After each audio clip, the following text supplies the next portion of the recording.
करने का प्रयास करेंगे।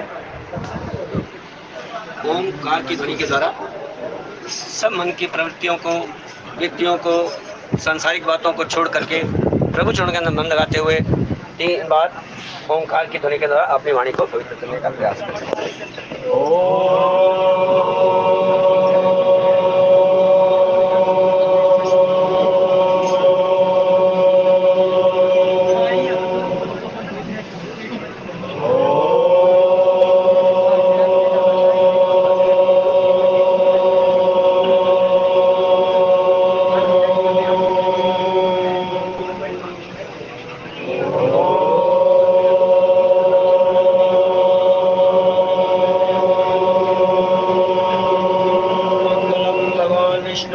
मंगलम गरुड़ध्वज मंगलम पुंडरीकाक्ष मंगलाय तन्नो हरि। ओम वक्रतुंड महाकाय सूर्यकोटि संप्रभ निर्विघ्नं कुरु मे देव सर्वकार्येषु सर्वदा। या देवी सर्वभूतेषु दयारूपेण संस्थिता नमस्तस्यै नमस्तस्यै नमस्तस्यै नमो नमः। ओम सर्वमंगलमांगल्ये शिवे सर्वार्थ साधिके शरण्ये त्र्यंबके गौरी नारायणी नमोस्तुते। ओम कर्पूर गौरम करुणावतारम संसार सारम भुजगेन्द्रहारम सदा वसंतं हृदयारविंदे भवं भवानी भवं भवानी।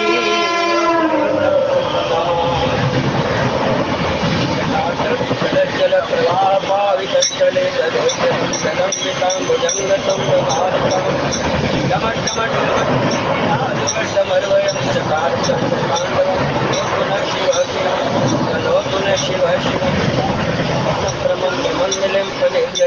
विलोलवीचिवल्लरी विराजमान मूर्धनि धगत धगत धगत ज्वलल्ललाट पट्ट पावके किशोर चंद्रशेखरे रति प्रतीक्षण प्रिय शंकर भगवान तू सत्संग में आ सोया तेरा भाग्य जगा। सत्संग में आ सोया तेरा भाग्य जगा। सत्संग में आ सोया तेरा भाग्य जगा। सत्संग में आ सोया तेरा भाग्य जगा। प्रेमी सजनों सत्संग में आना, प्रेमी सजनों सत्संग में आना, प्रेमी सजनों सत्संग में आना, प्रेमी सजनों सत्संग में आना। सत्संग से नाजी को चुराना, सत्संग से नाजी को चुराना। जीवन की राह तोरा तेरा भाग्य जगा। जीवन की राह तोरा तेरा भाग्य जगा। सत्संग में आ तोरा तेरा भाग्य जगा। सत्संग में आ तोरा तेरा भाग्य जगा। नित्य उठ जो सत्संग में आवे, नित्य उठ जो सत्संग में आवे, नित्य उठ जो सत्संग में आवे, नित्य उठ जो सत्संग में आवे। पापी भी पावन बन जावे, पापी भी पावन बन जावे। श्री गंगा में नहा सोया तेरा भाग्य जगा। श्री गंगा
पे शीश, ज्ञान भक्ति मोह दीजिए परम पुरुष जगदीश।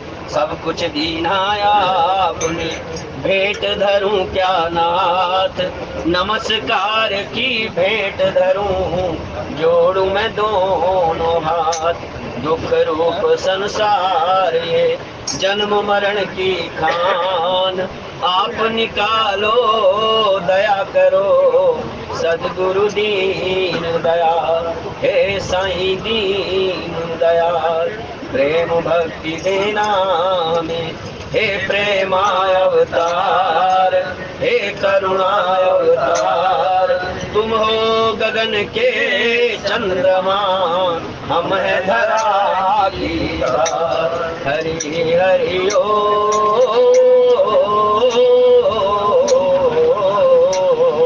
जीवन का निष्कर्ष यही है, जीवन का निष्कर्ष यही है, राम भक्ति में लग जाना।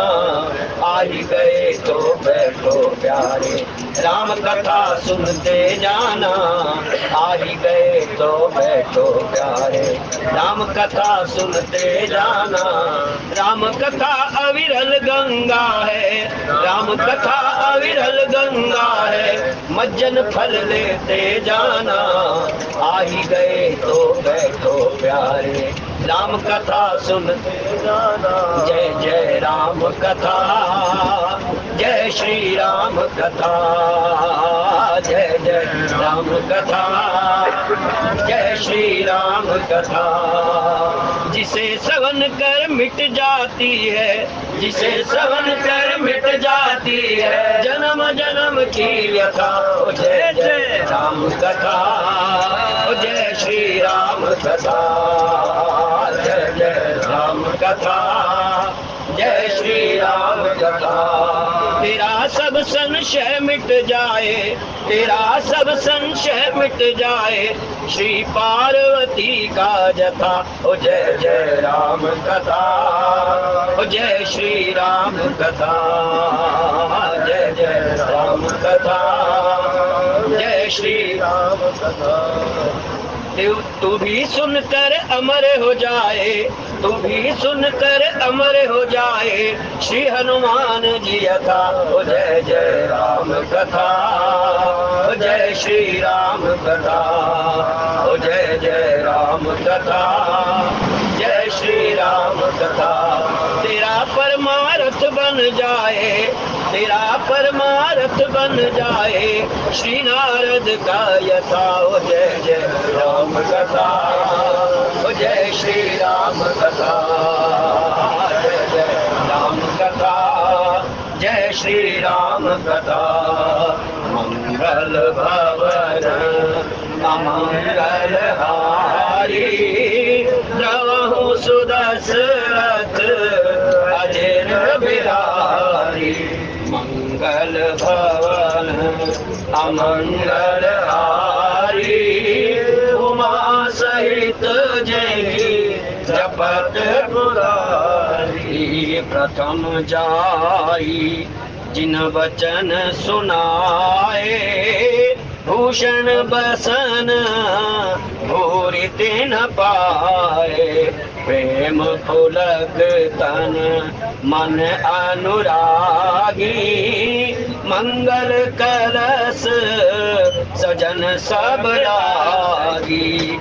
चौके चारु सुमित्रा पूरी, मणिमय विविध भांति अतिरूरी। आनंद मगन राम महतारी, दिए दान बहु विप्रहंकारी। मंगल भवन अमंगल हारी, उमा सहित जहि जपत पुरारी। यही अवसर मंगल परम सुनि रहन सेउन निवास, शोभत लख विधु बढ़त जनु, बारिधि बीच विलास। सियावर रामचंद्र पद शरणम शंकर हरि ओम। परमात्मा से जन्म श्री रामचरितमानस के अयोध्या कांड द्वितीय सोपान के अंतर्गत बड़ा ही पावन और अद्भुत प्रसंग है। आज भगवान श्री राघवेंद्र सरकार के राज्य अभिषेक की तैयारी हो रही है, लेकिन उसके लिए महर्षि वशिष्ठ जो गुरुदेव हैं, कुल गुरु हैं, उन्होंने एक मीटिंग बुलाई, एक सभा बुलाई और उस सभा के अंदर महाराज दशरथ के जितने मंत्री हैं, मंत्रीगण हैं, उन सबको बुलवाया गया और उन सबको काम सौंपा गया कि आपने ये कार्य करने हैं, क्योंकि पूरे शहर के अंदर, पूरे राज्य के अंदर बहुत अच्छे ढंग से जो है सजाना है। कई बार जब शोभा यात्रा निकलती है ना तो फाटक सजाए जाते हैं और उनके बीच में से जब रथ निकलते हैं, उनके बीच में से जब शोभा यात्रा निकलती है तो कितना सुंदर दृश्य दिखाई देता है। जब वहां से आते हैं दृश्य दिखाई देता है, ऐसा सुंदर दिखाई देता है। और जब स्वयं श्री राघवेंद्र सरकार अखिल कोट ब्रह्मांड नायक जब स्वयं उस रथ पर बैठ करके माँ जानकी के साथ जब आएंगे और उस शोभा यात्रा जब शहर के अंदर से निकलेगी तो कितना सुंदर दृश्य रहा हो। क्योंकि राम जी की निकली सवारी, राम जी की शोभा है न्यारी, राम जी की निकली सवारी, राम जी की शोभा है न्यारी, नारी, राम जी की निकली सवारी, राम जी की शोभा है न्यारी। ये न्यारी न्यारी शोभा है, इतनी सुंदर शोभा है, क्योंकि जो जीव है ना वो परमात्मा को, जो उस अंतिम लक्ष्य है उस परमात्मा की प्राप्ति का लक्ष्य वही है। और यहाँ तो स्वयं महर्षि वशिष्ठ जिनके पास स्वयं महाराज दशरथ चल करके पहुंचे हैं, उनसे अनुमति ली है। और शिष्य यदि समर्पण कर दे, शिष्य यदि परमात्मा के प्रति समर्पण करना चाहता है, और गुरु जी को इससे ज्यादा खुशी और क्या हो सकती। जीव जब चलता है और जब जीव अपने गुरु के पास, आध्यात्मिक गुरु के पास जब पहुंचता है, तो मन के अंदर एक ही तमन्ना होती है कि मुझे कभी प्रभु के दर्शन होंगे कि नहीं। लेकिन गुरु की विशेष कृपा हो जाए और उस कृपा के अनुसार जो है वो उनके दर्शन करवा सकते हैं, उन्हें उस प्रभु के चरणों के अंदर ले जाकर के उन्हें दर्शन करा सकते हैं। लेकिन यहाँ तो स्वयं ब्रह्म ही महाराज दशरथ की गोद के अंदर खेल रहे हैं, जो स्वयं ब्रह्म है। जब मनु और शतरूपा के रूप में उन्होंने तपस्या की थी और उस तपस्या के अंदर उन्होंने जो वरदान मांगा था वो यही तो था कि मैं वात्सल्य भाव के साथ प्रभु के दर्शन करूं, और मेरे अंदर ऐसा भाव आए भी नहीं, क्योंकि मैं ऐसा वात्सल्य के अंदर मस्त हो जाऊं, यदि कोई मेरी बुराई भी करे, यदि कोई मुझे कुछ भी कहे, लेकिन मेरा मन जो है ना प्रभु के चरणों के अंदर लगा रहना चाहिए। मुझे कोई ज्ञानी ना कहे कोई बात नहीं, मुझे कोई उससे गिला नहीं है, कोई शिकवा नहीं है, क्योंकि मैं ज्ञानी बनना भी नहीं चाहता। मैं तो प्रभु के चरणों के अंदर, प्रभु के अंदर ही रह करके उन्हीं को ही आप पाना चाहता हूँ। हो सकता है ब्रह्म कितना बड़ा हो, बहुत दूर की बात है, बहुत दूर की कौड़ी है कि मैं उसके प्राप्त कर सकूं कि ना कर सकूं, लेकिन मैं तो यही चाहूंगा कि मूर्ख रहूं, कोई बात नहीं, लेकिन लोग मुझे ये कहें कि हाँ इसने जो है ना प्रभु को प्राप्ति के अंदर विशेष योगदान दिया है और विशेष भक्ति की है। इसी कारण से तो ब्रह्म स्वयं आकर के उनकी गोद के अंदर खेल रहा है, ब्रह्म स्वयं उनकी गोद में खेल रहे हैं। और आज महर्षि वशिष्ठ से अनुमति प्राप्त की है और पूरे राज्य को सजाया जा रहा है, और वनवास के अंदर जो है चारों तरफ खुशी ही खुशी है। और इसके अंदर एक अद्भुत दोहा दिया है, और वो दोहा है, भगवान श्री राघवेंद्र सरकार को पूर्ण चंद्र नहीं कहा गया। ऐसे भगवान श्री राघवेंद्र सरकार को कहा जाता है कि पूर्ण चंद्र हैं, लेकिन यहाँ पर जो दोहा दे रहे हैं ना गोस्वामी तुलसीदास, मानो एक गहरा रहस्य छुपा हुआ है इसके अंदर। और गोस्वामी महाराज कहते हैं, यही अवसर मंगल परम रहस्यों सुनि रहस्यों निवास, शोभत लख विदु भरत जनु बारिधि बीच बिलास, सियावर राम जय जय राम मेरे प्रभु राम जय जय राम। इससे ज्यादा खुशी और किसको हो सकती है अपने गुरु को। यदि कोई अपना पुत्र, कोई बेटा और ऊंची पदवी पर पहुंच जाए, ऊंचे पद पर पहुंच जाए, तो माता पिता को सबसे ज्यादा खुशी होती है, सबसे ज्यादा प्रसन्नता होती है, सबसे ज्यादा आह्लाद होता है मन के अंदर कि मुझसे बढ़ गया मेरा बेटा। क्योंकि जो पिता होते हैं ना, पिता चाहता है कि मेरे बेटे का नाम इतना ऊंचा हो कि विश्व के अंदर उसका नाम हो जाए। और उसका विश्व में नाम होगा, तो क्या मेरा नाम ना होगा? क्या पिता का नाम नहीं होगा? पिता भी तो यही चाहता है कि मैं जितना कर सका हूँ, हो सकता है मेरे से कितनी कमी रह गई, यदि बेटा ऊंचा उठ जाए, ऊंची पदवी को प्राप्त हो जाए, और ऊंची पदवी कौन से, हम संसार के अंदर ऊंची पदवी शायद उसको कहते होंगे कि प्राइम मिनिस्टर बन जाए, राष्ट्रपति बन जाए, लेकिन ये ऊंची पदवी वो है कि ब्रह्म की प्राप्ति हो जाए, उस परमात्मा की प्राप्ति हो जाए। यदि ब्रह्म की प्राप्ति हो जाए, उस परमात्मा की प्राप्ति हो जाए, और गुरु के चरण के अंदर आया, सबसे ज्यादा खुशी हुई महाराज वशिष्ठ।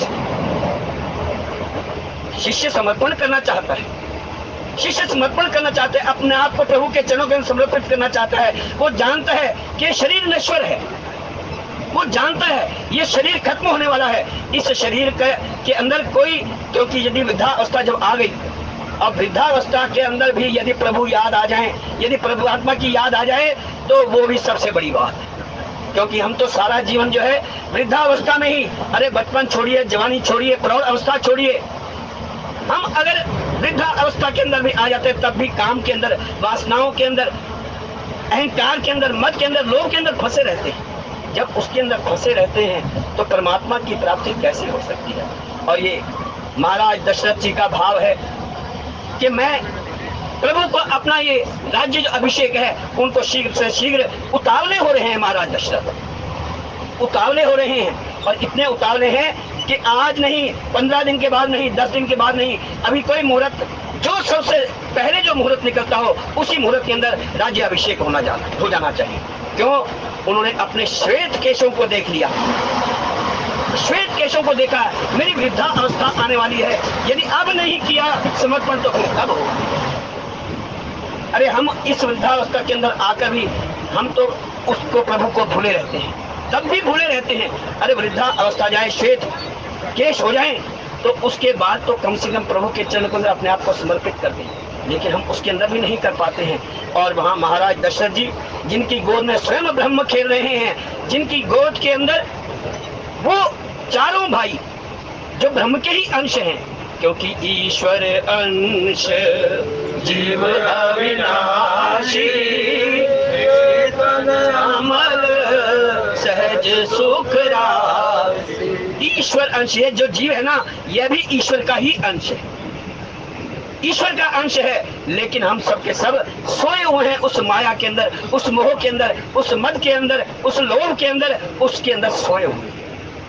और यहाँ जो है ना, इनकी प्रीति कैसी है? क्योंकि गोस्वामी महाराज ने इससे पहले दोहे के अंदर बड़ी सुंदर बात कही है और बड़ी अद्भुत बात कही, और वो कहते हैं कि प्रीति 3 प्रकार की होती है, प्रेम 3 प्रकार का होता है। एक होता है मरकट की तरह, मरकट जिसको बंदर बोलते हैं, एक प्रेम होता है मरकट की तरह जो ज्ञानियों का है। एक होता है मार्जार, मार्जार कहते हैं बिल्ली को, संस्कृत के अंदर मार्जार शब्द जो है वो बिल्ली के लिए है। और बिल्ली का जो ज्ञान है, बिल्ली का जो प्रेम है, वो है भक्ति का प्रेम, भक्त का प्रेम है। और इन सब से भी उत्तरोत्तर श्रेष्ठ स्थिति है, क्योंकि ये जो तीसरी स्थिति है ना, वो भगवान राम और भरत जी महाराज के बीच की है। वो कैसी है? वो ऐसी है जैसे कमठ, जैसे कछुआ होता है ना, कछुआ नदी के अंदर रहता है और रेत के अंदर अपने अंडों को जाकर के रख के आता है, छुपा करके रखता है, लेकिन वो रेत के बाहर भी जब जहां पर भी जाता है ना, उसकी जो सुरती है, उसका जो ध्यान है, वो वहीं पर लगा रहता है, उन अंडों के अंदर लगा रहता है, और उससे वो उनके अंडे पकते हैं। कारण क्या है? क्योंकि हर समय जो है ना, उनकी सुरती जो उनका ध्यान है ना, वो अंडों की तरफ रहता है। मरकट का बात करें, जो बंदर की बात करें, तो बंदर के अंदर क्या है? क्योंकि बंदर के अंदर जो जीव है, जो उनका जो बच्चा है, बंदर का जो बच्चा है, वो उनसे चिपका रहता है। वो उसका ध्यान करे ना करे, लेकिन वो ऐसा चिपक करके रहता है। जो ज्ञानी होता है ना, वो ऐसा होता है, वो ऐसा चिपक करके रहता है उनके साथ, परमात्मा के साथ। और ज्ञानी को कहते हैं कि उसको चिंता नहीं होती, परमात्मा को उसकी चिंता नहीं होती, अपितु ज्ञानी को ही जो है ना, परमात्मा के साथ ऐसा चिपक करके रहता है, ऐसा लग करके रहता है, उसे तो अपना उसने, क्योंकि वो ब्रह्म के दर्शन लगातार करता रहता है, वो ब्रह्म के दर्शन करता है। क्योंकि जब बंदर क्या करता है, अपने बच्चों को पकड़ता नहीं है, कभी नहीं पकड़ता, और जब पकड़ता नहीं है तो गिर सकता है, लेकिन गिरता भी नहीं है, भले ही वहीं पर मर जाएगा, उसके अंदर चिपका, लेकिन उसके अंदर जो ना वो उसको छोड़ता नहीं है, बिल्कुल अपने बच्चे को छोड़ता नहीं है, बच्चा जो है अपनी माता को छोड़ता नहीं। और दूसरा जो प्रेम दिखाया है वो बिल्ली का दिखाया। बिल्ली का जो बच्चा होता है ना, उसको कोई चिंता नहीं है, भक्त है, ऐसा भक्त है जिसने अपना समर्पण कर दिया, अपने आप को समर्पित कर दिया। जब अपने आप को समर्पित कर दिया, हे प्रभु तेरी इच्छा वही है वही जो राम रच राखा, को कर तरक बड़ा वही साखा। अरे जो होगा ना वो होने, हम तो धारा के साथ साथ बहते चले। जो नदी की धारा है हम उसके साथ अपने आप को बहा दें। जो विपरीत दिशाओं में तैरते हैं ना, जो विपरीत दिशाओं में तैरते हैं वो करोड़ों में कोई एक होते हैं। बाकी सब जो जीव होते हैं ना वो धारा के साथ साथ बहते हैं। परमात्मा जैसी तेरी इच्छा, जो तू चाहेगा हो ही है वही जो राम रच राखा, वो कर। अरे तर्क करने से क्या होगा, संशय करने से क्या होगा? अरे संशय के तो छिद्र हमारे अंदर हर समय रहते हैं, जब तक हम सत्संग के अंदर बैठे रहते हैं। एक बड़ा सुंदर उदाहरण आता है कि जब हम सत्संग में बैठते हैं तो हमें दीन दुनिया की खबर नहीं रहती, हम केवल और केवल परमात्मा के नाम के साथ जुड़ जाते हैं और केवल परमात्मा के बारे में सोचते हैं। चलो इतनी घड़ी सही, एक घड़ी आधी घड़ी, आधी से पुनियाद, तुलसी संगत साधु की हरे कोटि अपराध, सियावर राम जय राम, प्रभु राम जय। अरे एक घड़ी भी मिल जाए ना, उसके अंदर एक घड़ी भी मिल जाए तो वो भी बहुत बड़ी बात है उस परमात्मा के चरणों के अंदर। क्योंकि जब सब कुछ छोड़ लिया, हम धारा के साथ साथ बहते हैं और परमात्मा के ऊपर एक व्यक्ति ऐसा होता है जो बीच में रहता है, जो मध्य में रहता है, और एक व्यक्ति होता है जो अति ऊंचा उठता है। और जो अति ऊंचा उठ जाता है ना वो भरत जी महाराज की तरह, जिनकी परमात्मा जो है स्वयं उनका नाम लेते हैं। ऐसे तो सब लोग जो है परमात्मा का नाम लेते हैं, लेकिन भरत जी ऐसे हैं जो स्वयं जो परमात्मा है, जो श्री राघवेंद्र सरकार है, उनके नाम को नित्य जाप करते हैं, वो भरत जी महाराज है। ये सबसे उत्कृष्ट स्थिति है। क्योंकि कबीरा मन निर्मल भया, जैसे गंगा नीर और पाछे पाछे हरि फिरे, और कहत कबीर कबीर। वहां पर परमात्मा को याद करने की आवश्यकता है, परमात्मा हमारी याद करने लग जाते हैं। परमात्मा के अंदर हमारी प्रति जो है वो ऐसे भाव होता है कि मेरा भक्त जो है ना इतना बड़ा ऐसा भक्त है, इस भक्ति के तो मुझे सबसे ज्यादा ख्याल रखना है।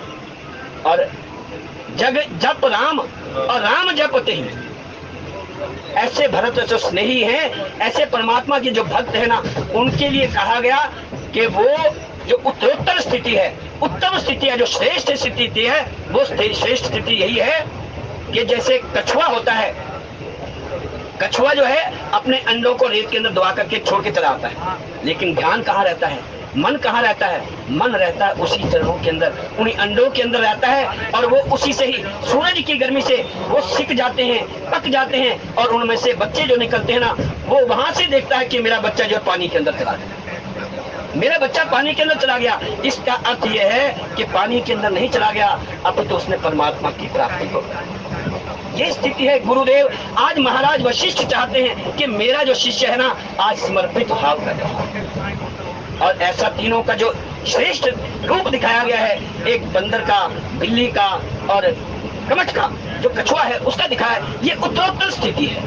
हम किस स्थिति में हैं, ये हम अपने आप को स्वयं जानने का प्रयास करें कि हम किस स्थिति में रहते हैं। क्या हम बिल्ली की तरह हैं? क्या हमने परमात्मा के ऊपर अपने आप को समर्पित किया हुआ है कि जो वो करेगा वही अच्छा होगा? क्या हमने बंदर की तरह वो कर रखा है कि परमात्मा को किसने देखा? अरे हम तो परमात्मा को स्वयं ही पकड़ करके रखेंगे, परमात्मा हमसे जाएगा कहाँ? आपने देखा होगा कई बारी जो कानों के अंदर बड़े बड़े कुंडल डालते हैं, नाथ संप्रदाय के जो संत होते हैं, योगी होते हैं, वो हठ योगी कहलाते हैं। हठ योगी कहलाते हैं। एक पैर पर खड़े हो जाएंगे, अपनी चोटी को पेड़ के साथ बांध लेंगे, कांटों के ऊपर बैठ जाएंगे। आग के पास तक जो बिल्कुल जून का महीना होगा ना, उसके अंदर भी अग्नि जो तप रही है ना, बिल्कुल आग जल रही है, वहां पर बैठ करके तपस्या करते हैं। ये क्या है? ये हठ योग है। ये गुरु गोरक्षनाथ जी का जो है महाराज थे ना, गुरु गोरक्षनाथ जी महाराज, उन्होंने कहा मर मर ऐसे मर क्यों ऐसे मरना? कैसे कहते? ऐसे मरो कि जैसा गोरख दीठा। ऐसा मरो, क्योंकि मरने का अर्थ क्या है? क्या शरीर का मरना है? शरीर का मरना नहीं, अपितु तो इस मन को मारना है, क्योंकि मन की तरंगे मार ले बस हो गया भजन।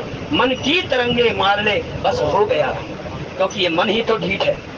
ये मन ही ऐसा है कि हम अगर प्रार्थना करने बैठे, प्रभु के चरणों के अंदर थोड़ी देर भी बैठ जाएं, तो हमारा मन कहीं बैठता नहीं है। हमारा मन तो पहुंच जाएगा दुकान के ऊपर, हमारा मन पहुंच जाएगा ऑफिस के अंदर, हमारा मन पहुंच जाएगा संस्थान के ऊपर, हमारा मन पहुंच जाएगा दुकान के ऊपर। और उसी समय ही ऐसा क्यों होता है? सोचने वाली बात है, विचार करने वाली बात है। जब हम प्रार्थना करने बैठते हैं, ध्यान करने बैठते हैं, मन हमारा उस समय क्यों भटकता है? क्यों हम इधर उधर भटक जाते हैं? कई बार तो ऐसा होता है आरती हो गई, लेकिन हमें लगता ही नहीं कि आरती हुई कि नहीं। कई बार ऐसा लगता है आधी आरती हुई और आधी आरती के पश्चात लगता है अरे मैंने आरती की ही नहीं है। वो फिर दोबारा से प्रारंभ करते हैं, वो फिर आरती फिर शुरू हो जाती है। कई बार सोते सोते में भी आप सुबह जागें और जाकर के मन के अंदर विचार आता है चलो थोड़ी देर बैठ करके ध्यान कर लूं, और ध्यान करते करते हनुमान चालीसा का पाठ करने लगे। हनुमान चालीसा का पाठ पूरा हुआ नहीं, आधा हुआ कि नींद आ गई, और नींद जैसे ही खुली तो मन के अंदर विचार आया अरे मैं तो हनुमान चालीसा का पाठ कर रहा था, हनुमान चालीसा का पाठ तो पूरा हुआ नहीं, चलो फिर से प्रारंभ करें। ये क्या है? ये मन की स्थिति है, क्योंकि मन जो है ना, मन भटकता रहता है, मन इधर उधर जाता रहता है। जब मन इधर उधर भटकेगा तो परमात्मा की प्राप्ति कैसे होगी? मन को स्थिर करने का एक ही तरीका है, और वह करत करत अभ्यास के, और जड़मती हो तो सुजान रसरी आवत जावत ते, और सिल पर पदत निशा। गीता के अंदर भगवान श्री कृष्ण कहते हैं अर्जुन को, ये मन बड़ा ढीठ है। इस मन को कैसे? क्योंकि ये मन को समझाना बड़ा कठिन है। और दाता तेरे चरणों की कर धूल जो मिल जाए, दाता तेरे चरणों की कर धूल जो मिल जाए, सच कहता हूँ भगवान किस्मत ही बदल जाए, सच कहता हूँ भगवान किस्मत ही बदल जाए। ये मन बड़ा चंचल है, कैसे तेरा भजन करूं? मन बड़ा चंचल है, कैसे तेरा भजन करूं? मन बड़ा चंचल है, कैसे तेरा भजन करूं?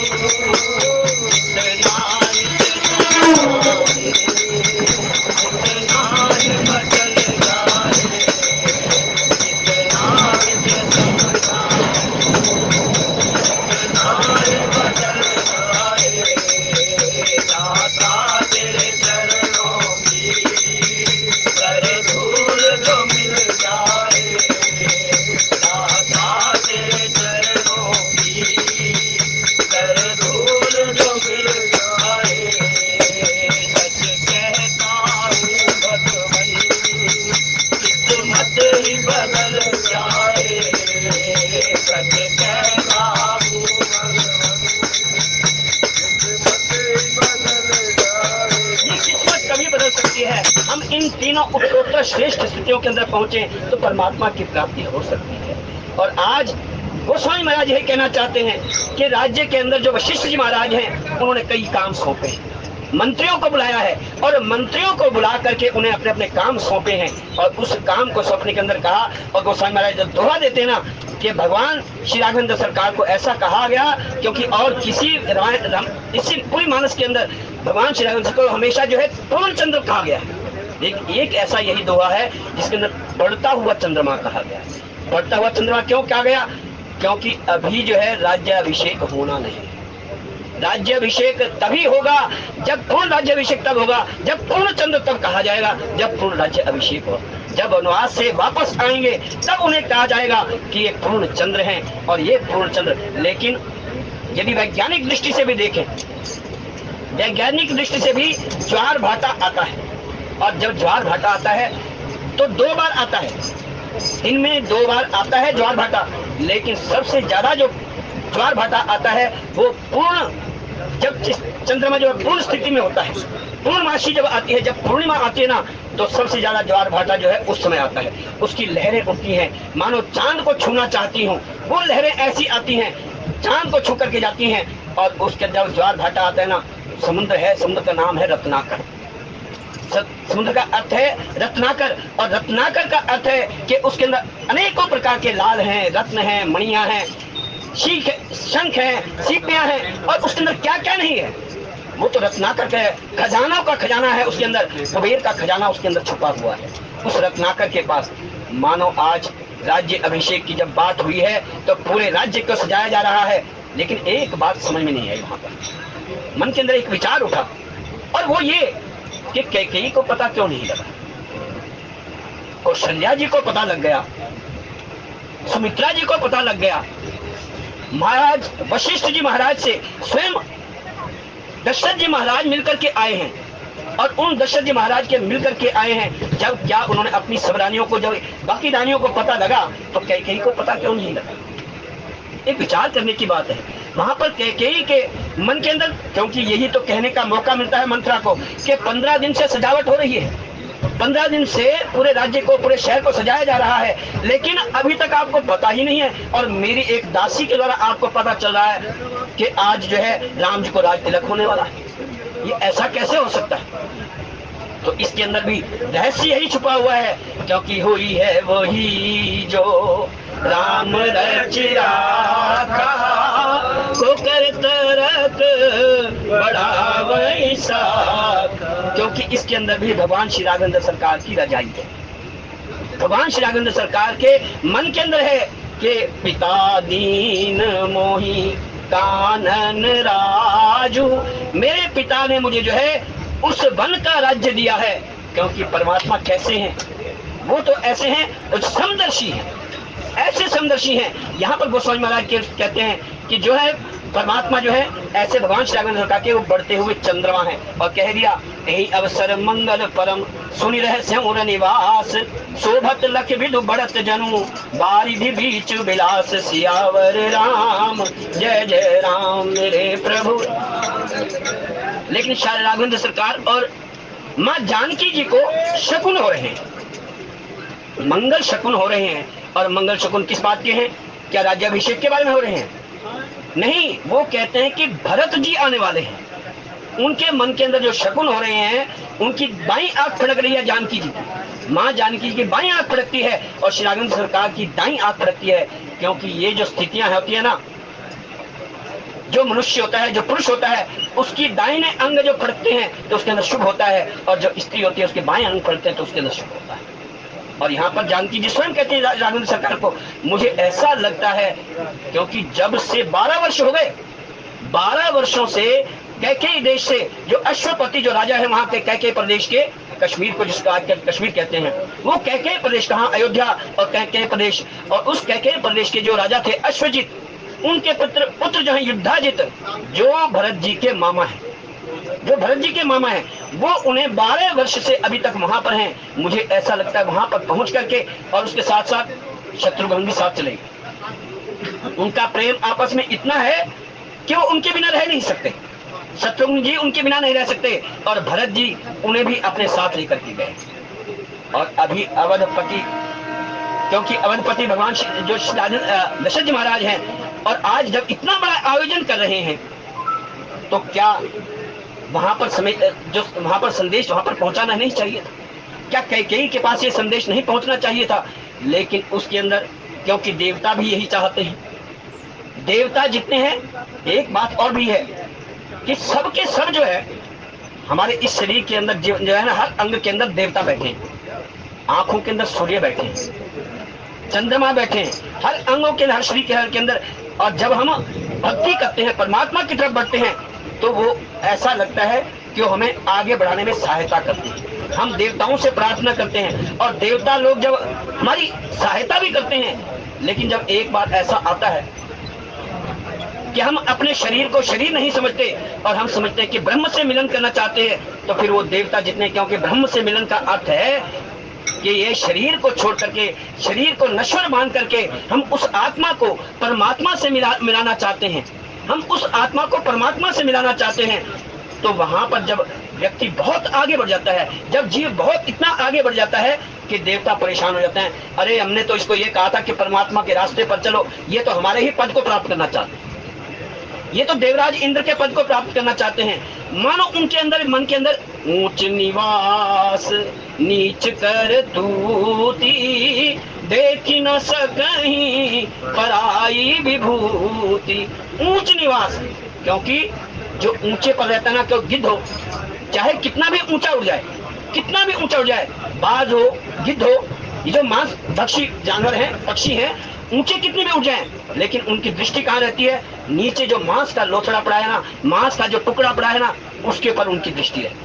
इसलिए देवता लोग चाहते हैं कि आप हमारे साथ साथ तो चलो, हम आपकी सहायता भी करेंगे, लेकिन आपने ब्रह्म से मिलने करने का प्रयत्न किया तो बीच में वो विघ्न डालते हैं। विघ्न क्यों डालते हैं? विघ्न क्यों डालते हैं? इसका सुंदर, बड़ा सुंदर जो है, जो उपमान है, जो उपमा है, वो सबसे बड़ा सुंदर रूपक जो मिलता है वो उत्तरकांड के अंदर मिलता है।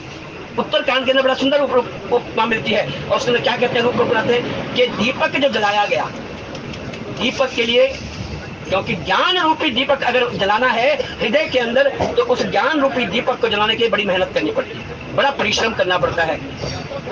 घी लाना पड़ेगा, बत्ती बनानी पड़ेगी, जोत जलाने के लिए बत्ती लानी पड़ेगी, दीपक लाना पड़ेगा, घी लाना पड़ेगा, और घी लाने के लिए पहले दही जमाना पड़ेगा, दही जमाने के लिए फिर मक्खन निकलेगा, मक्खन में वो कराएंगे तो उसके पश्चात जाके घी निकलेगा, और घी को जो है उसके अंदर डालेंगे, दीपक के अंदर जब जोत जलेगी, और जब जोत जलने लगेगी तो उसमें ऐसी, वो ज्ञान का जो दीपक है जब जलने लगेगा ना, तो ऐसी हवा आएगी, ऐसी जोरदार हवा आएगी तो दीपक बुझ जाएगा, सारी खिड़कियां खुल जाएंगी। और क्योंकि आपकी 10 द्वार हैं, 10 द्वार हैं, और उस 10 द्वारों में से जब खिड़की खुलती है, ब्रह्मरंध्र से जब खिड़की खुलती है, तो देवता लोग कहते हैं, अरे मैंने तो इसको कहा था कि परमात्मा की तरफ, लेकिन ये तो मेरा देवराज का पद का जो लेने की कोशिश कर रहा है, प्रयत्न कर रहा है, तो इसलिए कहते हैं कि घट की खिड़की खोल, घट में नजारे हैं, घट की अरे हैं इधर उधर मत डोल, घट में नजारे हैं, इधर उधर मत डोल, नजारे हैं, घट की खिड़की खोल, घट में नजारे हैं, घट की खिड़की खोल, नजारे हैं, घट में काशी नगरी, घट में काशी नगरी, फिरता क्यों तू डगरी डगरी, फिरता क्यों तू डगरी डगरी, तीसरा नेत्र खोल, घट में नजारे हैं, तीसरा नेत्र खोल, घट में नजारे हैं, घट की खिड़की खोल, घट में नजारे हैं, घट की खिड़की खोल,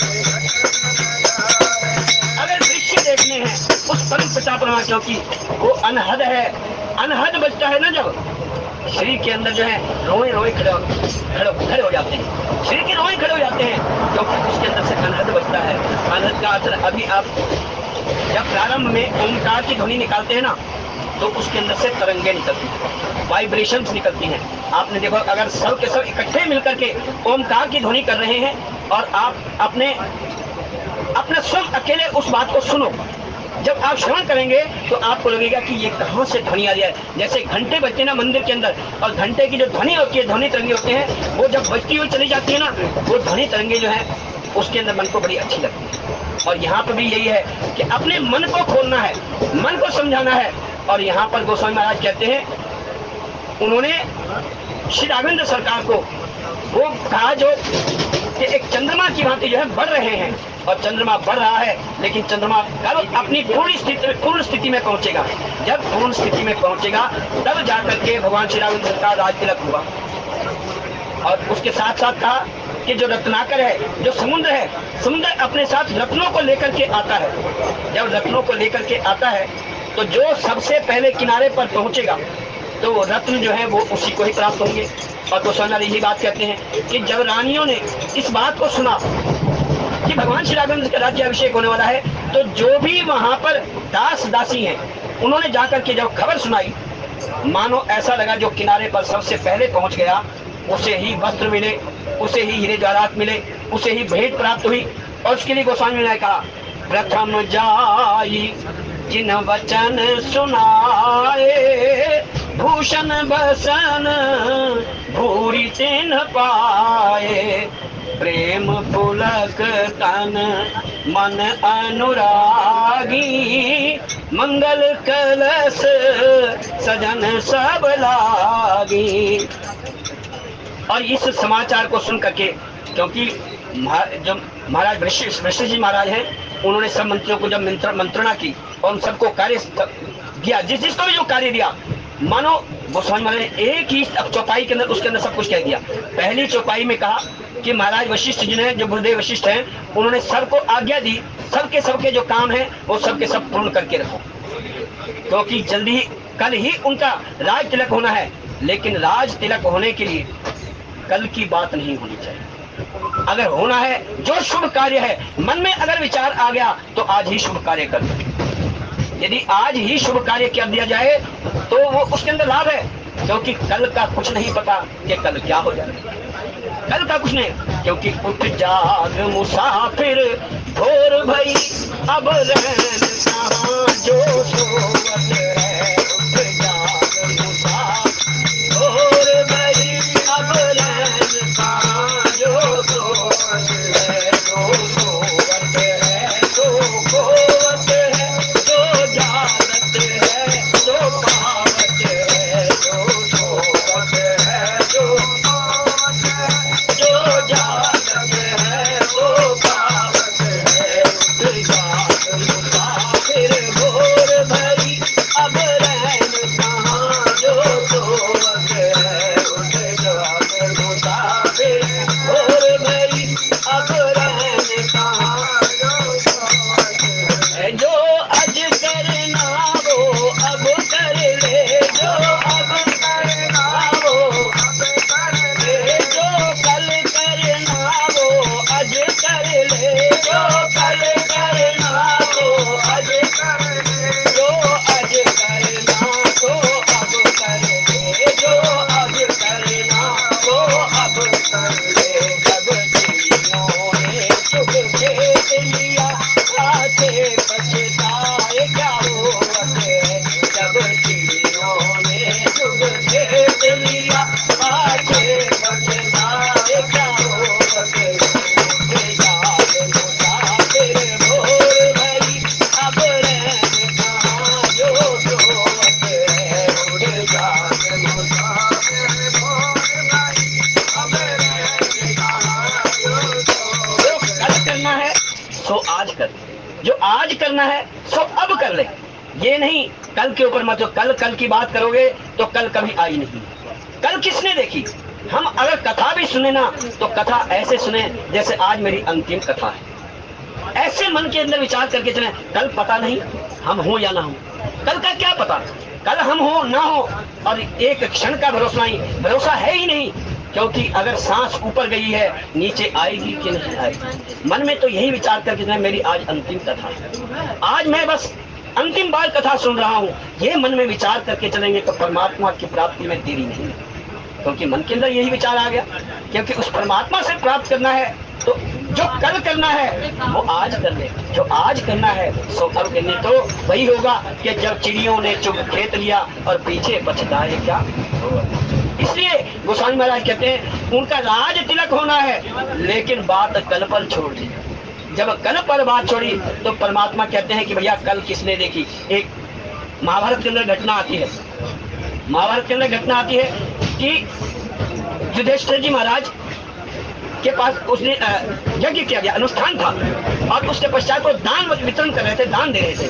दान देते देते ब्राह्मणों को, विप्रों को और जो वहां पर याचक हैं जितने भी आ रहे हैं उन सबको दान दे रहे थे। जहाँ दान देते देते सायंकाल हो गई, और सायंकाल के बाद उन्होंने दान देना जो रोक दिया। भाई अब जब कोई आ नहीं रहा, याचक कोई है नहीं, तो उसके बाद बंद कर दिया। इतने में और अधिक रात्रि हो गई तो एक व्यक्ति आया, कहना मुझे इस समय जो ना ये दाम चाहिए। उनके ये तो अब कल आना, क्योंकि आज तो जो है जो देना था वो दे गए, आज नहीं होगा, अब कल आना, कल प्रातः काल आना, कल आपको दान प्राप्त होगा, कल मिलेगा। तो इस बात को सुनकर के जो भीम उठे और उन्होंने शंख बजाना शुरू कर दिया कि युधिष्ठिर जी महाराज ने काल को जीत लिया है, युधिष्ठिर जी महाराज ने काल को जीत लिया है। क्योंकि ये तो कह रहे हैं कि कल आना, और कल किसने देखी, कल कौन आएगा, कल हम रहें या ना रहें, कल की कौन देखी। इसलिए उन्होंने महाराज युधिष्ठिर ने उसी समय जो है अपना कोष खुलवाया और उस व्यक्ति को दान दिया, उस याचक को दान दिया। क्यों? क्योंकि वो चाहते हैं कि मैं काल को जीत नहीं पाया हूँ, अरे परमात्मा के हाथ में जो कालों का भी काल है, कालों का भी महाकाल है, उस महाकाल के आगे किसकी चली, वो कालों का काल भी महाकाल। करालम महाकाल कालम कृपालम गुणागार संसार पारम तुषाराद्रिसंकाश गौरम गंभीरम मनोभूत कोटि प्रभाश्री। ऐसे महाकाल के आगे कौन किसकी चला सकता है। और यहाँ गोस्वामी महाराज कहते हैं कि कल की बात मत करो, केवल आज की बात। क्योंकि हम क्या करते हैं, हम वर्तमान में नहीं जीते, हम वर्तमान में नहीं जीते। हम अगर वर्तमान में जिए तो हम उसका आनंद प्राप्त कर सकते हैं, हर पल का, हर क्षण का आनंद प्राप्त कर सकते हैं। लेकिन हम तो रहते हैं या तो भूतकाल में रहते हैं या फिर भविष्य काल में रहते हैं, और वर्तमान में रहते ही। अगर एक बैलगाड़ी हो, उसके आगे भी बैल लगे हुए हों, बैल आगे खींच रहे हो और पीछे बैल हो, और पीछे वाले पीछे खींच रहे हैं और आगे वाले आगे खींच रहे हैं, तो वो जो यात्री है वो जाएगा कहाँ, वो वहीं पर ही खड़ा रह जाएगा।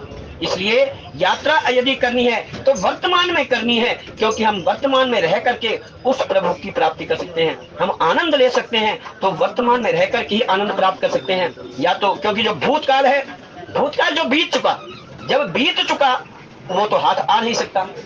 जब बीत जो चीज खत्म हो चुकी, जो व्यक्ति चला गया, जो इस संसार से चला गया, वो वापस आ नहीं सकता। क्योंकि जब वापस नहीं आ सकता तो उसके बारे में याद करेंगे, केवल याद ही कर सकते हैं, उसके बारे में हम कुछ कर नहीं सकते। तो अच्छा यही है कि वर्तमान में रहें। और अगर भविष्य के बारे में सोचेंगे तो भविष्य परमात्मा के हाथ में है। जब हम ये बात कहते हैं कि होई है वही जो राम रचि राखा, को कर तरक बढ़ावल सका, जब परमात्मा ही करेंगे सब कुछ, तो भविष्य में हम क्या चिंता करें। जब भविष्य की चिंता हम नहीं करें, भूतकाल के बारे में सोचे नहीं, तो फिर रहेंगे कहाँ, फिर हम रहेंगे वर्तमान में। यदि वर्तमान में रहेंगे तो ही उस आनंद को प्राप्त, हर क्षण को, हर पल को, हर स्थिति को जो है आनंद प्राप्त किया जा सकता है। लेकिन आनंद तभी प्राप्त हो सकता है जब हम वर्तमान में रहें।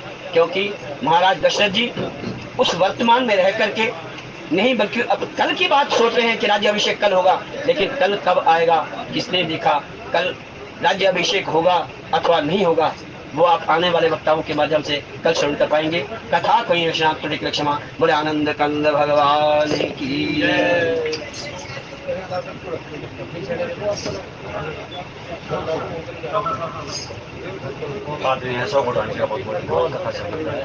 बहुत अच्छा बात है, बोलिए बालाजी महाराज की जय।